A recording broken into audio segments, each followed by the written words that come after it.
Joining me now from our bureau in Washington, D.C., former Trump EPA official and founder of Energy 45, Mandy Gunasekara. Mandy, I look at it this way. The Democrats play very well this game. It's the long game. And they know that they have time on their side. If they can, and they have conditioned X amount of the American people to swallow what they're force feeding them, this is an incremental imposition of the Green New Deals, a.k.a. climate change, but really an incremental taking away of liberty for Americans. You're exactly right, Graham. And the Democrat Party has become the party of destruction of what President Trump has successfully built up these first 2 years, and absolute control of the entire economy. And that's what we saw with the Green New Deal. And we'll see that continually, whether they try to propose it in whole or in part. These are bad policies that the American people don't support. And at the end of the day, taking away control has regressive implications. So whether you're talking about 100% renewable policies or a carbon tax or a carbon fee or dividend, all of these will trickle down and have lasting and negative effects on low income and fixed income communities that when faced with the choice of higher energy prices, they will forego taking things like medication, going without food, and turning down temperatures within their house that has negative implications for their relative health.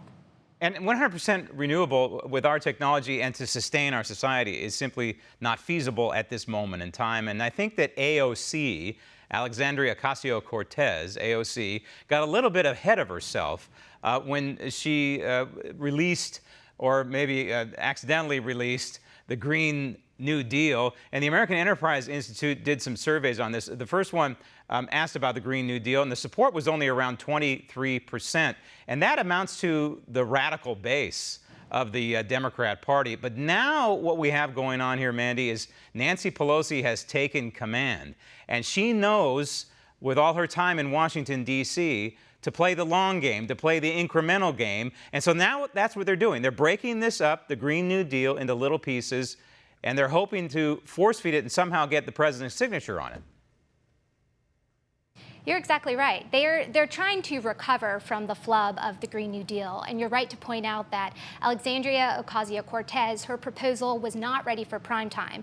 And it's interesting now that she's trying to blame her staff for those flubs. As a former staffer in a Senate office and a House office, that's not fair play for a representative to blame their staff for their own shortcomings, which is certainly the case with Alexandria Ocasio-Cortez.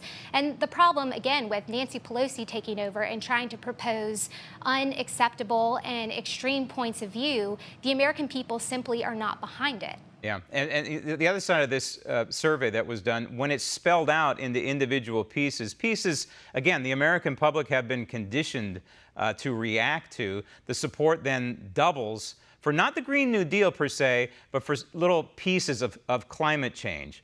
But the Green New Deal, when you really study it, and you alluded to this just a couple of minutes ago, to me is the Democrats' Communist Manifesto.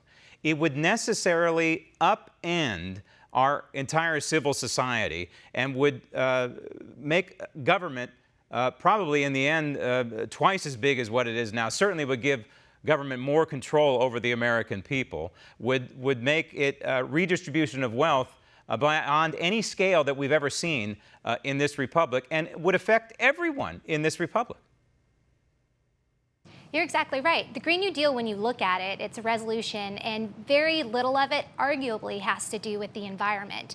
I was looking at statistics the other day that if you look at all 14 pages of the Green New Deal, only around 14% of it actually has to do with environmental type issues. And that's the move of the Democrat Party, is to try to use climate change and hysteria around climate change as a proxy to expand their ultimate goal, which is to take over the entire U.S. economy and limit the personal liberties you and I enjoy today. Right, and you know, for example, they make the American people so worried about greenhouse gases. Well, the truth is we wouldn't be alive on this planet. We wouldn't have an atmosphere if we didn't have the greenhouse gases. Most CO2 that we have out there in the atmosphere is not produced by mankind. But these are facts, and we have a president in the White House right now who understands that this is a ruse, who understands that this is just a new way for I'm sorry, but the communists have turned green. It's a new way for them to apply redistribution of wealth